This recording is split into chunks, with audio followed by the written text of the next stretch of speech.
Quel est le point commun entre la guerre des boutons, Un singe en hiver et Week-end à Zuidcote? Eh ben, en plus d'être chacun des monuments du cinéma français, ils viennent de l'esprit d'un seul homme. Un des plus grands scénaristes qui ait pu exister, François Boyer. Mais avant d'écrire tous ces films, l'ami François, il avait déjà rédigé un roman. Un roman qui s'appelle Jeux inconnus. Un roman qui était resté quand même plutôt assez confidentiel, jusqu'à arriver en 1951 aux oreilles d'un certain René Clément, lui aussi l'un des plus grands cinéastes de son époque, et ça c'est pas moi qui le dis. The Foreign Language Film Award goes to the splendid Franco-Italian film, The Walls of Malapaga. À l'époque, René Clément, il vient de choper l'Oscar du meilleur film étranger et il est un des cinéastes les plus en vue de l'après-guerre. Chacun de ses films est un carton qui rafle toutes les récompenses possibles et ses succès, ils sont autant publics que critiques. Et René Clément, là, c'est décidé, son prochain film sera un film à sketch. Une succession de courts-métrages sur le thème de l'enfance et de la guerre. Et le premier court-métrage de ce film qu'il va tourner, ce sera l'adaptation de Les Jeux inconnus. Et autant vous dire que ça va être une révélation pour lui. Où elle est ta mère? Elle est morte. Et ton père? Il est mort. Et ben moi, mon père, il est pas mort. Il va me ficher une raclée si je ramène pas la vache. Le court-métrage va s'appeler Croix en bois, croix en fer. Et une fois le tournage terminé, normal, René Clément, il va montrer le film autour de lui. Notamment à un certain Jacques Tati, qui va être, complètement scotché. Il va trouver le film magnifique et il va encourager René Clément à en faire juste un film indépendant, un film entier. René Clément va réécrire et refilmer quelques séquences, compléter son scénario, approfondir encore son récit, et ainsi va naître la légende de l'un des plus grands films français jamais réalisés, qui sera renommé Jeux interdits.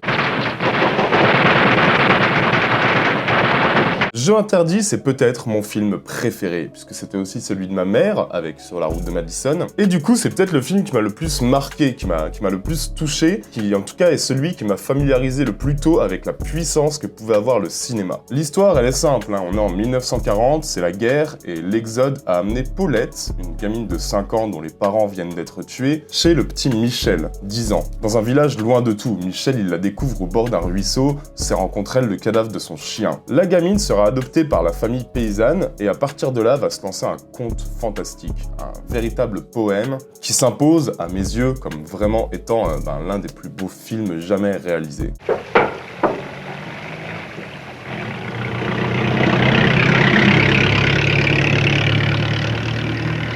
Est-ce que Jeux interdits, c'est un film sur la guerre?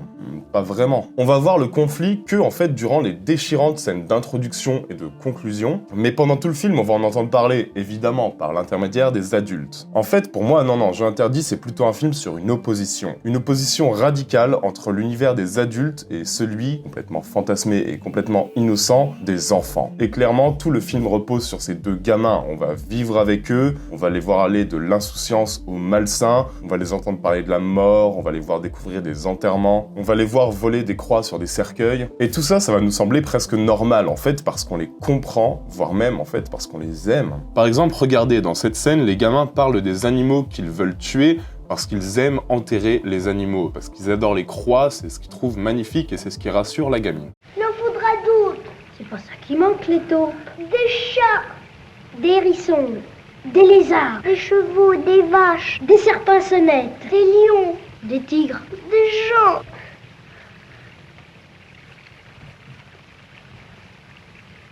Si tu veux, puis on leur mettra des croix. C'est là où Jeux interdits est très très fort, c'est là où son tour de force, c'est vraiment de montrer l'enfance telle qu'elle est, en assumant que parfois, les enfants puissent faire des choses glauques, des choses déplacées, des choses malsaines. Et le film reste une ode à l'enfance et à sa douceur, il est impossible de leur en vouloir. De toute façon, on se reconnaîtra tous dans cette jeunesse imparfaite qui n'a pas forcément conscience que ce qu'ils font est mal. En fait, toute l'histoire est tellement belle, et la façon qu'a le cinéaste de filmer la fabuleuse Brigitte Fossé, qui joue la gamine, tout ça c'est tellement sublime qu'en fait on va presque en revenir à blâmer les adultes pour ramener ces enfants à la réalité. Elle vient de la route, son père a été tué et puis sa mère. Qu'est-ce qu'il fasse? Parce que oui, les jeux des enfants sont immoraux, ils vont se mettre à tuer des animaux, ils vont se mettre à voler des croix sur des cercueils, bref, ils vont faire des choses très malsaines en fait. Mais rien n'est plus beau que de les voir se justifier avec leur naïveté propre à leur âge. Et croyez-moi les gars, on est clairement sur la plus grande et la plus belle direction d'acteurs d'enfants que j'ai pu voir. T'as pas peur? Non, et toi? Non. Tu veux que je te chante? Si tu veux. Filmer la guerre, c'est pas forcément filmer des combats, et ça, René Clément, il l'a bien compris. Il va s'attarder sur ses personnages, et il met en scène l'une des plus belles histoires d'amitié ou d'amour jamais écrites au cinéma. La relation entre Michel et Paulette, qui est pleine de non-dits et d'insouciance, va prendre une ampleur insoupçonnée lors d'une scène finale absolument déchirante, où les enfants s'en trouvent violemment plongés dans la réalité adulte. Et tous les dialogues sonnent hyper justes, ils sont d'une pureté complètement touchante, et en plus ils sont absolument sublimés par les voix des gamins. Faut bien qu'ils soient morts pour qu'on les enterre. Ne parle plus.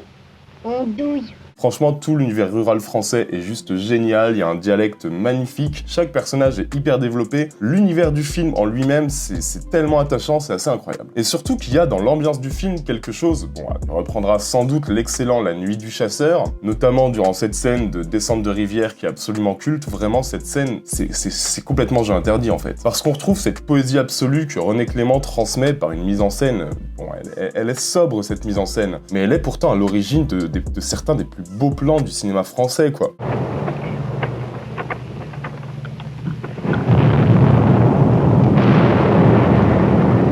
Lorsque les bombardements se déchaînent au loin et que le réalisateur filme Michette et Paulette marcher de nuit sous le ciel en feu, les explosions au loin, ça devient presque des étoiles et les enfants des espèces de figures intouchables. Lorsque Paulette est contrariée et que la réalité les rattrape, les gros plans sur son visage et sa figure sans hésitation parmi les cadres les plus déchirants qui m'a été donné de voir. Et là où j'ai un petit problème, c'est que je peux pas vraiment ne pas vous parler de la musique de Jeux Interdits, mais bon, si j'en parle, en fait, YouTube me strike immédiatement. Mais de toute façon, cette musique, vous la connaissez surtout si vous avez pris les cours de guitare, vous êtes passé par cette musique, c'est sûr. Franchement, prenez un moment sur YouTube pour la rechercher et l'écouter, vous la remettez direct. Et l'utilisation de cette musique, elle est assez extraordinaire, parce qu'elle vient juste sublimer la poésie brute, simple et pourtant inégalée du film. Le réalisateur, il va pas abuser de cette musique, il va vraiment l'utiliser avec parcimonie en fait. Et ses acteurs, son histoire et juste son talent de mise en scène et de directeur d'acteur, tout ça, ça suffit à créer l'émotion, et il le sait. Alors quand va apparaître cette musique, qui est d'une simplicité bouleversante, à milieu des grands orchestres, des mélodrames hollywoodiens, qui étaient un peu à la mode à l'époque, bah là vraiment ça te percute en plein fouet, et on comprend vite qu'on est vraiment face à une pièce maîtresse du cinéma français, et juste que René Clément nous offre un film qui deviendra culte. Qu'est-ce que tu viens à foutre encore chez moi, chien de cocu? T'apprendras à écouter aux portes. Qu'est-ce qu'il t'a fait, mon chien? Il m'a fait qu'il vient gueuler chez moi. C'est une vidéo qui me tenait vraiment à cœur. C'est vraiment une vidéo à part, qui n'a rien à voir avec le reste de cette chaîne, et j'ai parfois envie de m'autoriser ce genre d'écart. Un écart qui me ramène directement au Louis gamin, au Louis qui découvre ce film très jeune avec sa mère, et qui n'en comprend pas forcément toutes les scènes, qui n'en comprend pas forcément tout le sens, qui se laisse juste porter par l'émotion brute. Et croyez-moi, 20 ans plus tard, je peux vous l'assurer, ce film, c'est un bijou d'émotion brute. Et souvent, moi, je repense à cette fin, je repense à ces accents ruraux. En fait, j'ai juste envie qu'un maximum de monde découvre ce film et vive la même chose que moi. Qu'est-ce que tu fais? Je t'attends. T'as fini d'embrasser tout le monde? Tu veux que je t'embrasse? T'es pas gentille. Pourquoi? Et je continue à parler par-dessus des images, je pourrais en parler des heures de ce film. D'à quel point, en fait, pour moi, le cinéma français nous a donné des joyaux, on le sait bien, c'est ce qu'on essaie de défendre souvent sur cette chaîne.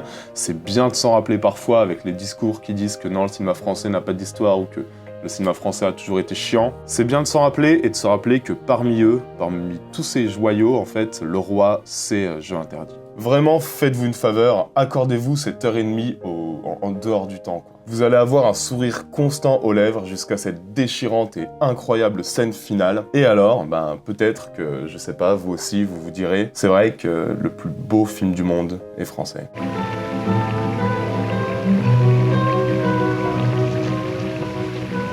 Tiens, garde le sang, toi.